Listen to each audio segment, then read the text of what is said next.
Hello everyone, master जी में आपको बहुत बहुत स्वागत है। यह क्लास 9th का साइंस चैप्टर 3 जिसका नाम एटम्स एंड मॉलिक्यूल्स का सेकंड पार्ट है। बच्चों, हमने पार्ट 1 में इसके इंट्रोडक्शन के बारे में हमने जाना था, यानी अलग अलग भारत के जो प्राचीन फिलोसफर रहे या ग्रीक के फिलोसफर रहे उनके अनुसार पार्टिकल्स या फिर मैटर क्या होता है इसके बारे में हमने थोड़ा बहुत जानकारी लिया था। फिर हमने टॉपिक को देखा law of conservation of mass. उसके बाद फिर हमने देखा लॉज ऑफ केमिकल कॉम्बिनेशन। ये हमने अलग अलग तरीके का टॉपिक को हमने टच किया था। उसके बाद फिर हमने देखा लॉ ऑफ कांस्टेंट प्रोपोर्शन। उसके बाद फिर हमने जॉन डाल्टन के कुछ बायोग्राफी के बारे में हमने जानकारी लिया था। आज बच्चों हम एक नए टॉपिक के ऊपर बात करेंगे जिसका नाम है 3.2 व्हाट इज एन एटम, यानी एटम होता क्या है। तो चलो बच्चों शुरू करते हैं, बिना देर किए लाइन बाय लाइन करके पढ़ते हैं और समझते चलते हैं। देखिए यहाँ क्या लिखा हुआ है, have you ever observed a mason building walls. कहने का क्या मतलब है, have you ever observed a mason building walls? From these walls a room and then a collection of rooms to form a building. What is the building block of the huge building? What about the building block of an ant hill? It is a small grains of sand. Similarly, the building blocks of all matters are atoms. कहने का क्या मतलब है बच्चों कि क्या कभी आपने बिल्डिंग को कभी देखा है, जो बिल्डिंग में दीवारें होती हैं उसको कभी देखा है, कभी आपने क्या ऑब्जर्व किया है, उसमें जो रूम बना होता है या रूम का जो कलेक्शन होता है उसको कभी आपने गौर से कभी देखा है, वह किन चीजों से मिलकर बना होता है। तो बच्चों आप तो जानते ही हैं कि जो भी घर बनता है या बिल्डिंग बनता है या किसी तरह का कोई अपार्टमेंट बनता है तो बिना ईंटों का तो बनता नहीं है, सभी ईंटों से ही मिलकर तो दीवार और दीवार से रूम और रूम के बाद फिर बिल्डिंग बनता है। ओके उसके बाद फिर क्या कह रहा है कि आपने कभी जो चींटियों के द्वारा जो बनाया जाता है उनके द्वारा जो हिल बनता है वो भी एक तरह के क्या होता है, ब्लॉक्स होते हैं, है ना। या फिर आपने क्या देखा होगा कि सैंड का वो लोग क्या करते हैं, छोटे छोटे जो सैंड के ग्रेन्स होते हैं उन्हीं से ये लोग बनाते हैं। ठीक इसी तरह ये क्या कह रहा है कि मैटर भी जो होता है यह एटम से ही मिलकर बना होता है।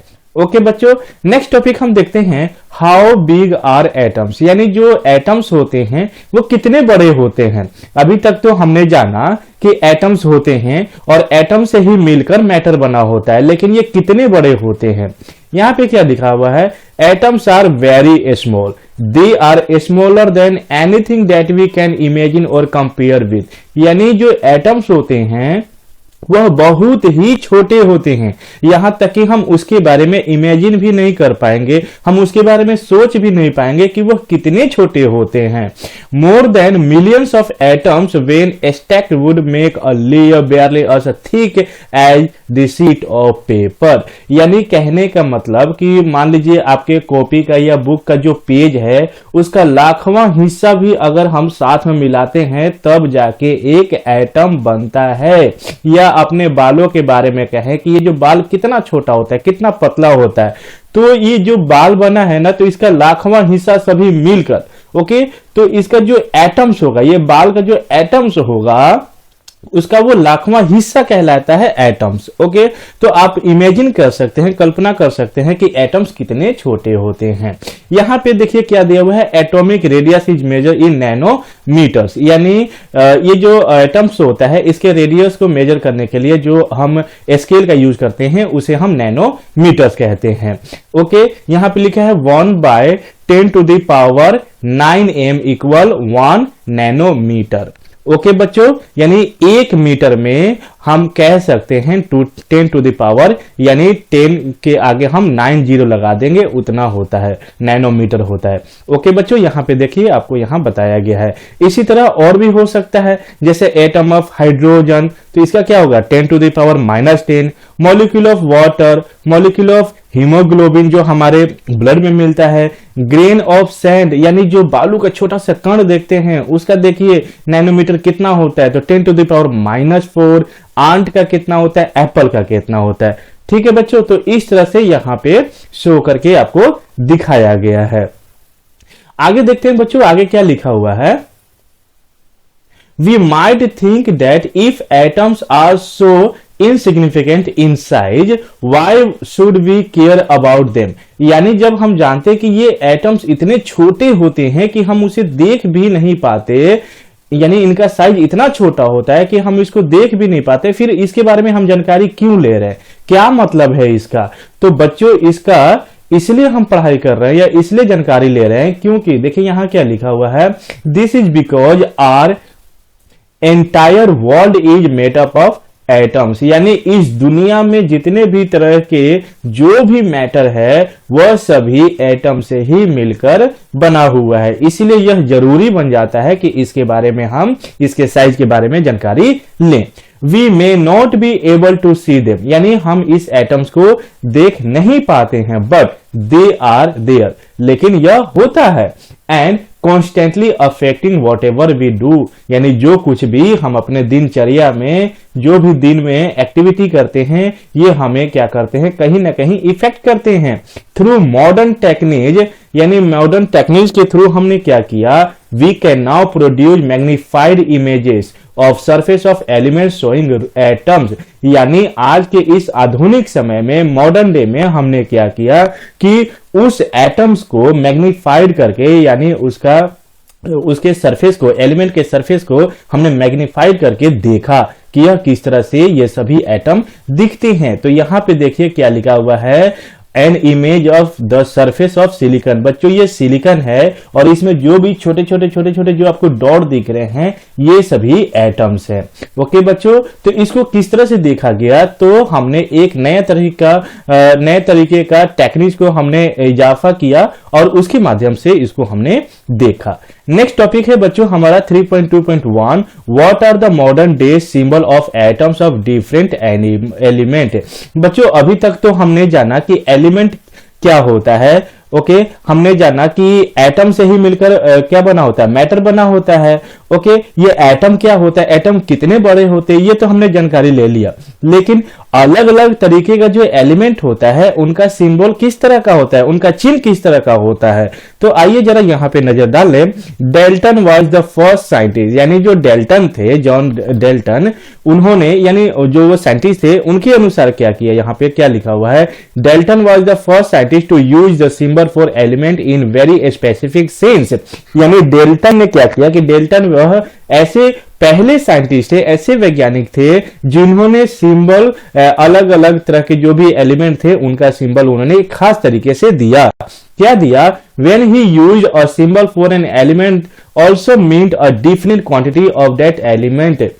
यानी उन्होंने यह बताया कि अलग अलग तरीके का जो एटम्स होते हैं उनका सिंबल भी अलग अलग होता है, लेकिन कितने एटम्स होते हैं उन्होंने ये भी डिफिनेट करके बताया, that is one atom of that element. Okay तो इनके अनुसार ये हुआ। अब दूसरे एक साइंटिस्ट आते हैं जिनका नाम बर्जिलियस है, इनके अनुसार क्या कहा जा रहा है, suggested that the symbol of element be made from 1 or 2 letters of the name of the element. यानी इन्होंने क्या कहा कि जो ये एलिमेंट होता है या फिर जो ये एटम्स होता है इनके अनुसार इनका जो सिंबल हो सकता है, इन्होंने क्या दिया, सिंबल दिया। ठीक है, देखिए यहां पे डाल्टन के अनुसार इस तरह का देखिए यहां पे सिंबल दिया गया, जैसे हाइड्रोजन के लिए आप सर्कुलर देख सकते हैं, फास्फोरस देख सकते हैं, कॉपर देख सकते हैं, गोल्ड देख सकते हैं, इस तरीके का उन्होंने सिंबल दिया और इन्होंने क्या बताया कि एक डिफिनिट यानी एक कितने इसमें एटम्स होंगे ये उन्होंने बताया। ठीक है, तो अभी तक क्या बताया था डेल्टन ने कि ये क्या होता है, एटम से मिलकर कोई भी मैटर बना होता है। ठीक है, लेकिन जब हमारा टेक्निक और आगे बढ़ा तो हमने जाना कि ये जो एटम्स है, एटम्स के अंदर भी इलेक्ट्रॉन और प्रोटॉन होता है। ठीक है, तो बर्जिलियस ने क्या कहा कि ये जो भी एटम्स हैं या फिर जो भी एलिमेंट्स हैं इनके जो नाम होगा या जो सिंबल होगा इसके 1 या 2 लेटर से मिलाकर ही इसका सिंबल बनता है।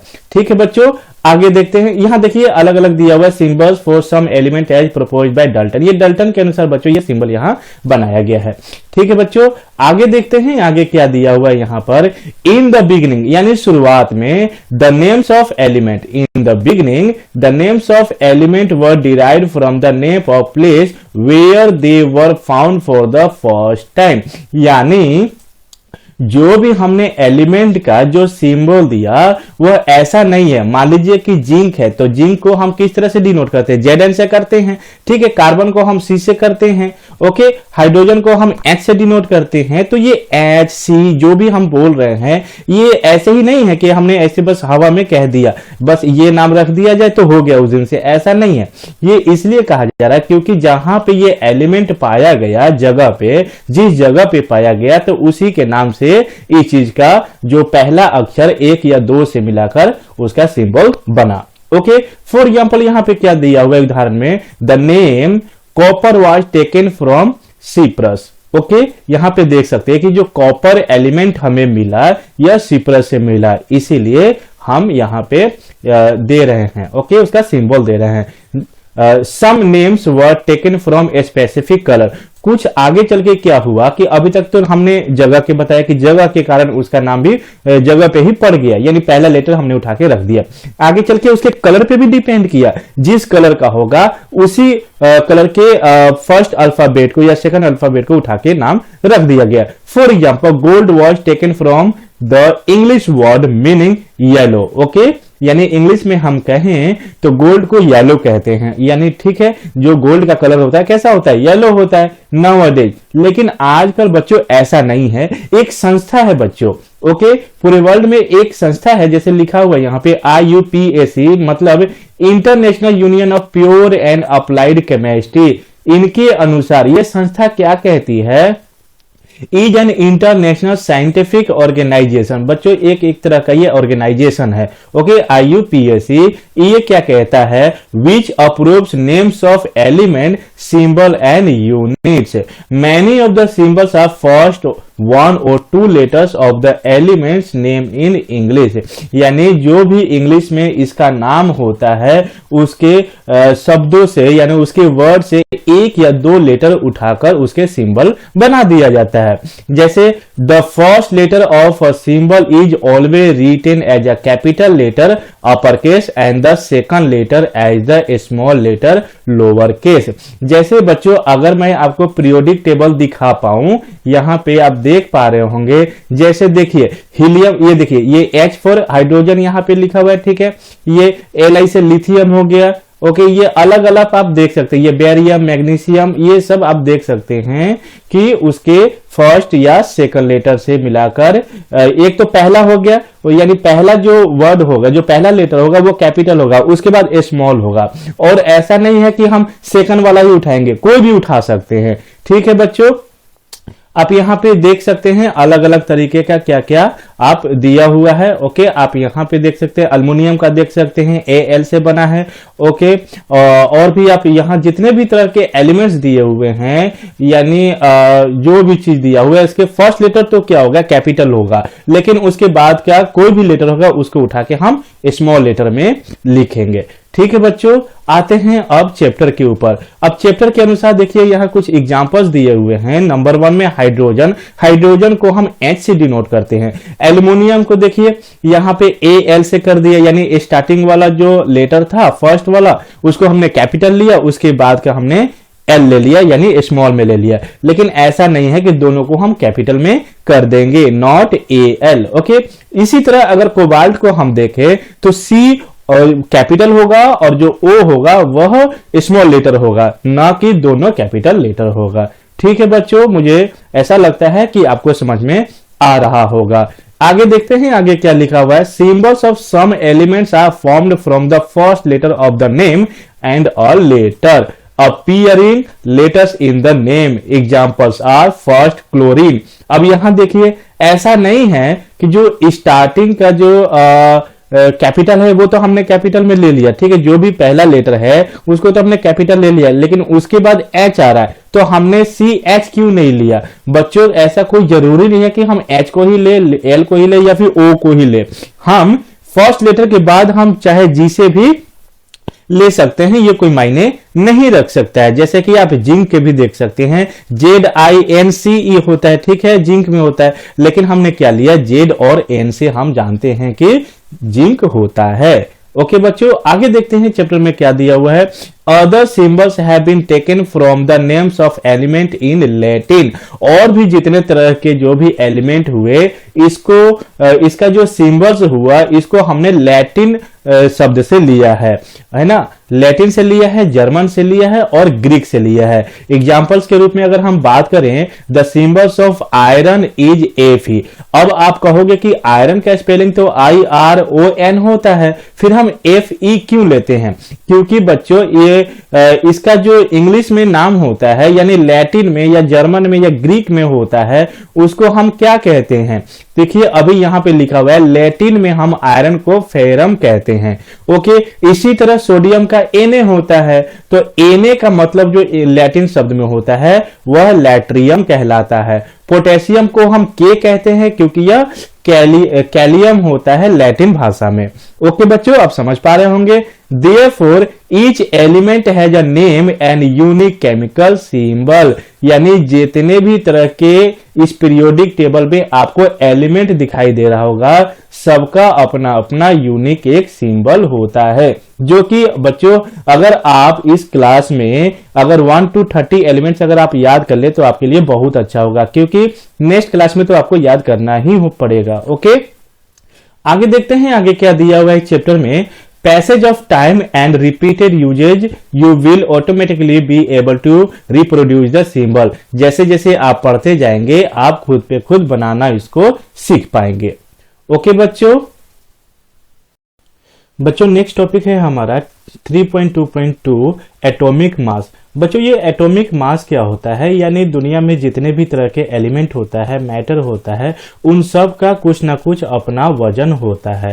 यानी जितने भी तरह के एटम होते हैं उनका कुछ ना कुछ वजन होता है, द्रव्यमान होता है, इसलिए हम इसको एटॉमिक मास कह रहे हैं। ओके बच्चों, तो चलिए देखते हैं इस टॉपिक में क्या कहा जा रहा है। The most remarkable concept that Dalton's atomic theory proposed was that of the atomic mass. यानी कहने का मतलब कि जो डाल्टन साहब थे, इनका जो थ्योरी था एटॉमिक यानी एटॉमिक के बारे में, एटॉमिक मास के बारे में जो भी इन्होंने थ्योरी दिया, इसको लोगों ने माना और आगे एक्सेप्ट किया। यहाँ यानी इनके अनुसार क्या कहा जा रहा है? According to him each element had a characteristic atomic mass. यानी दुनिया में जितने भी तरह के एलिमेंट होते हैं उन सब का कुछ ना कुछ अपना एक वजन होता है, मास होता है, द्रव्यमान होता है। इनकी थ्योरी के अनुसार, यानी इन्होंने अपने थ्योरी में क्या बताया, क्या एक्सप्लेन किया?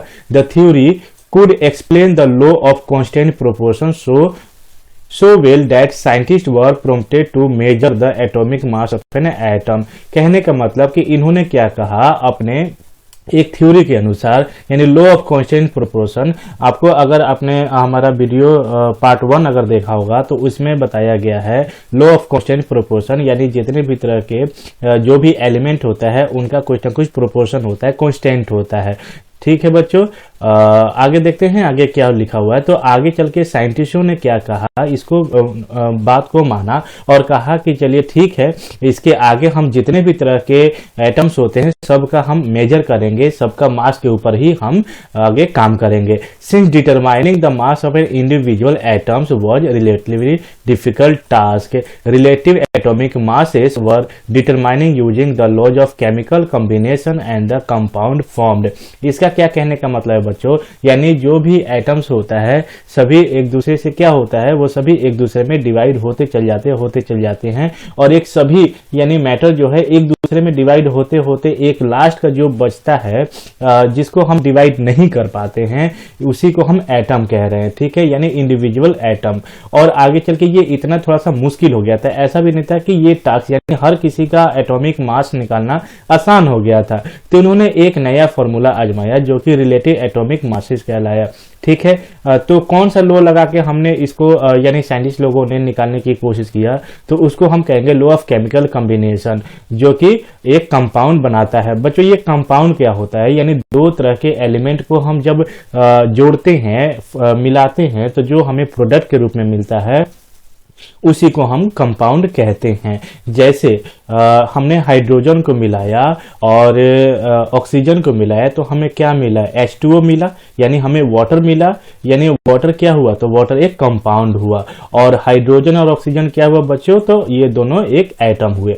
ठीक है, आगे चल के देखते हैं आगे क्या लिखा हुआ है। Let us take the examples of compound. चलिए हम जानते हैं कि कंपाउंड के बारे में जानकारी लेने के लिए कि ये कंपाउंड बनते कैसे हैं, इसको एक एग्जांपल के तौर पे हम समझेंगे। कार्बन मोनोऑक्साइड को हम CO भी कहते हैं बच्चों, ठीक है। Found by carbon and oxygen, यानी जो कार्बन मोनोऑक्साइड बनता है यह कार्बन और ऑक्सीजन जब दोनों आपस में मिलते हैं, जुड़ते हैं, तो कार्बन मोनोऑक्साइड बनता है। यानी ये कार्बन और ऑक्सीजन दोनों हुए, ये दोनों क्या हुए, एलिमेंट हुए, और जब दोनों जुड़ कर बन गए तो उसे हम कंपाउंड कह रहे हैं, यानी कार्बन मोनोऑक्साइड एक तरह का कंपाउंड हुआ, ठीक है।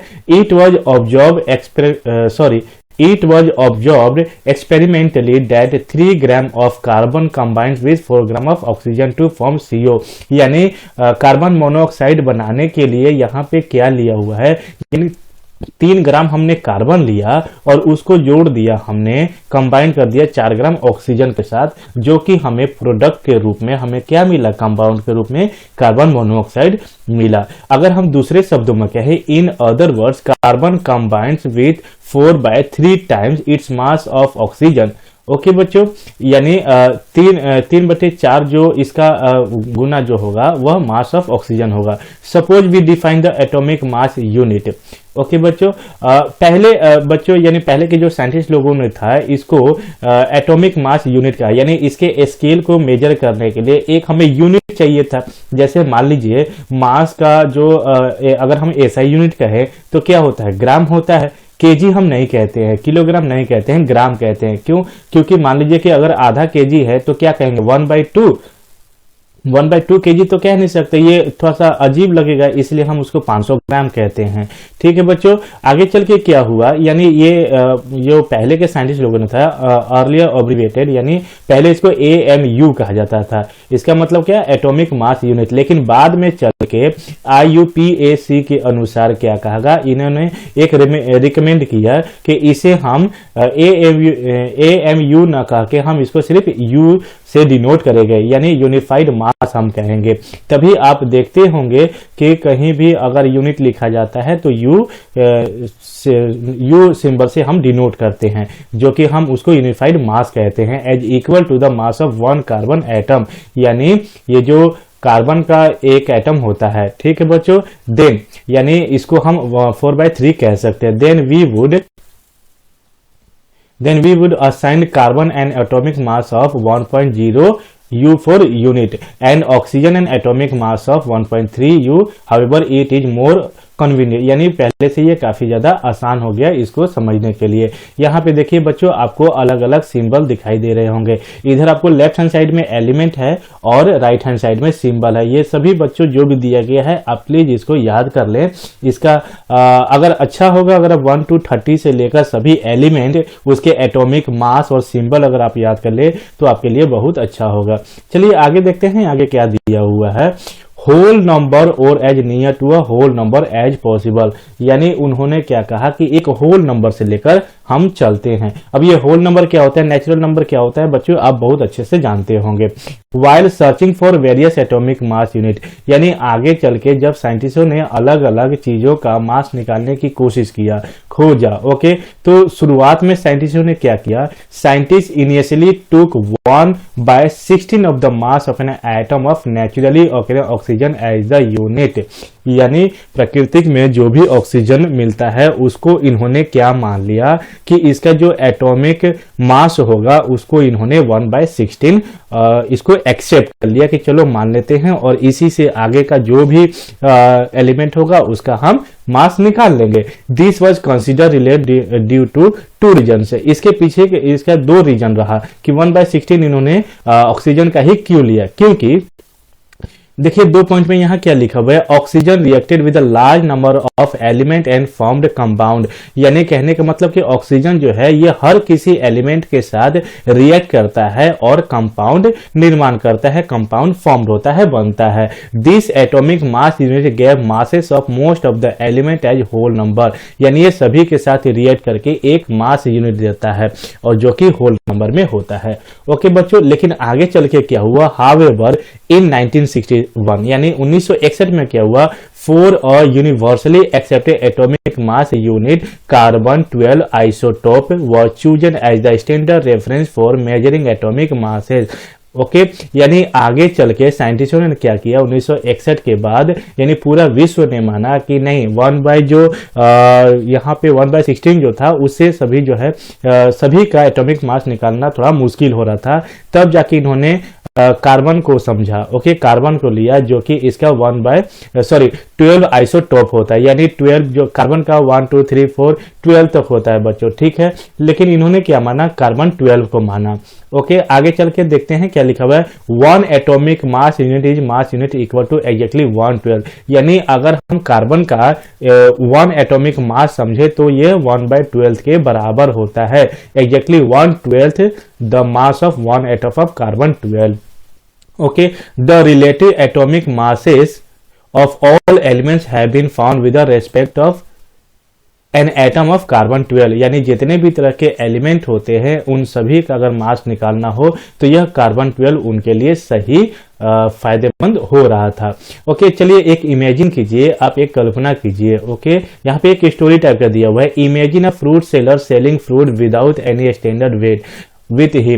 यानी एक फल विक्रेता होता है, उसने क्या किया कि फ्रूट को बेचने के लिए यानी बिना वो स्टैंडर्ड वेट का ही क्या कर रहा था, बेचता था। He takes a watermelon and says, यानी उसने एक तरबूज लिया और कहा, क्या बताया उसने, this has a mass equal to 12 unit, यानी इसका जो मास है वह 12 यूनिट के बराबर है। अब ये 12 यूनिट्स क्या होता है बच्चों, यहाँ पे देखिए क्या लिखा हुआ है, 12 watermelon units of 12 fruits mass unit. यानी एक तरबूज लिया, उसका इसने क्या किया कि 12 हिस्सा इसने बना दिया।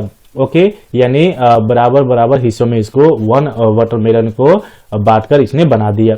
उसके बाद क्या लिखा है, he makes 12 equal pieces of watermelon and find the mass of each fruit he is selling relative to mass of 1 pieces of watermelon. Now he sell his fruit by relative fruits mass unit, जिसको इन्होंने FMU कहा, यानी fruit mass unit, जो कि यहाँ पे example में दिया हुआ भी है। ओके बच्चों यानी तरबूज का 12 हिस्सा लगाया और एक हिस्से से इसने जो भी फ्रूट था उसको ये बेचता था। अच्छा अभी भी अगर गांव में आप कहीं भी जाएंगे तो देखेंगे उनके पास स्टैंडर्ड का जो भी एक बटखारा नहीं होता है, एक वजन करने वाला चीज नहीं होता है, तो वो क्या करते हैं कि किसी भी पत्थर को पहले वे वजन करके वो समझ लेते हैं कि ठीक है यह इतना वजन का होगा और उसके साथ वो रिलेटिव कर लेते हैं।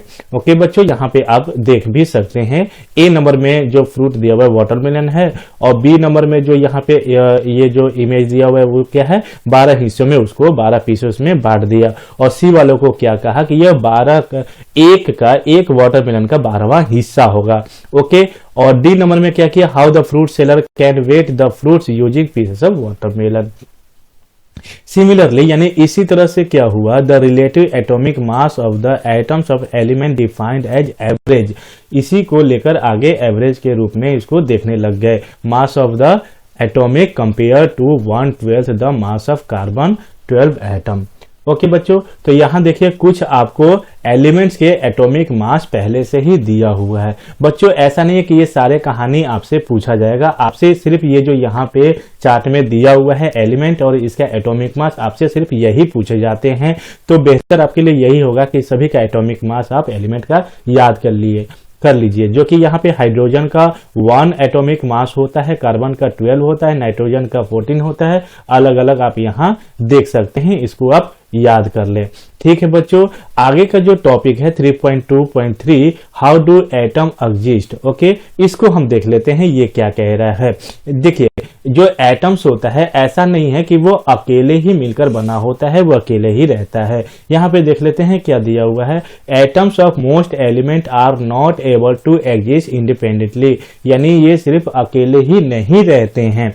Atoms form molecules and ion, यानी जो ये एटम्स बने होते हैं यह मॉलिक्यूल्स और आयन दोनों से मिलकर बना होता है। जैसे कि अभी तक आप जानते आ रहे थे कि जो भी मैटर होता है वह एटम से मिलकर बना होता है, लेकिन ये जो एटम्स होता है जिसको हम देख भी नहीं पाते हैं, जिसको हम इमेजिन भी नहीं कर पाते हैं, यह भी बच्चों मॉलिक्यूल्स और आयन से मिलकर बना होता है। These molecules or ions aggregate in large number to form the matter। यही सभी जो मॉलिक्यूल्स है या जो आयंस है, यही सभी मिलकर आपस में यह मैटर का निर्माण करते हैं, जिसको हम क्या करते हैं, देख पाते हैं, फील कर पाते हैं और टच कर पाते हैं। बच्चों आगे का जो भी टॉपिक होगा इसको हम नेक्स्ट पार्ट में कवर करने की कोशिश करेंगे। तब तक के लिए नमस्कार।